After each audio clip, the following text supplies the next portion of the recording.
నమస్తే అందరికీ. ఏ రాష్ట్రంలోనైనా వివక్ష అనేది అంతం లేదు, అంతం కాలేదు. అయితే ఇండియన్ హిందూ మాదిగ, ఇండియన్ హిందూ మాల, ఇండియన్ హిందూ రజక, ఇండియన్ హిందూ మంగళి, లేదంటే నాయి బ్రాహ్మణ, ఇండియన్ హిందూ కాపు, ఇండియన్ హిందూ వెలమ, ఇండియన్ హిందూ రకరకాలుగా కుమ్మర, ఎన్నో విధాలుగా ఈ పేర్లు సర్టిఫికెట్లలో, మనం చదువుకున్న సర్టిఫికెట్లలో ఉంటాయి. వీటి ప్రకారంగా Indian Hindu, Indian Hindu, Indian Islam, Muslim, Indian క్రైస్తవ, ఏమంటారు క్రిస్టియన్ అన్న, క్రైస్తవ అన్న ఒకటి.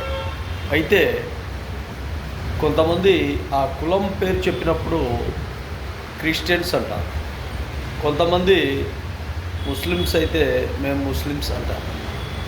హిందువులైతే చాలా వరకు హిందువులలో కులాలుగా ఉన్నాయి కాబట్టి ఈ కులాల వారీగా ఇండియన్ హిందూ ఇంకొక కులం, ఇండియన్ హిందూ ఇంకొక కులం, ఈ విధంగా ఉన్నాయి. మన ఇండియాలో, భారతదేశంలో మనం చదువుకున్న సర్టిఫికెట్లు ఆ విధానాల్లో భాగంగా మసీదుకు వెళ్ళినప్పుడు ముస్లింలు నమాజ్ చేసుకుంటారు 5 పూట్ల 6 పూట్ల.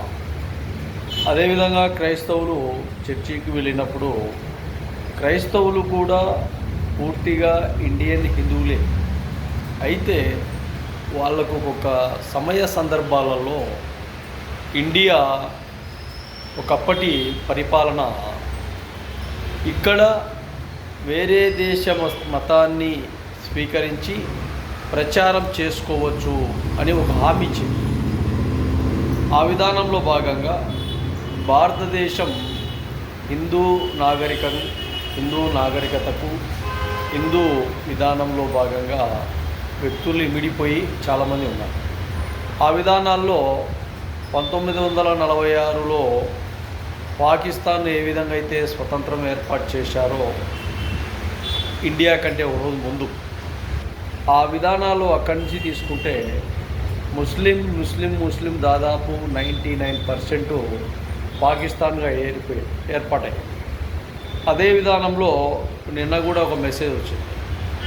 ఇండియాలో, భారతదేశంలో ఎవరైనా కానీ ముస్లింలను ఇబ్బందులు గురి చేస్తున్నారు అంటే పాకిస్తాన్కు, మన దేశానికి రండి అని వే2 న్యూస్లో ఒక పాకిస్తాన్ నుంచి ఒక మెసేజ్ ఉంది.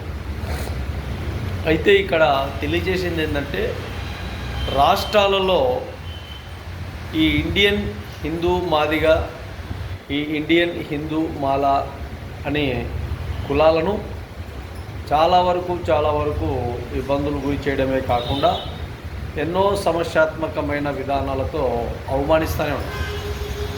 ఈ అవమానాలకు ఎన్నో ఏళ్ళ నుంచి తట్టుకొని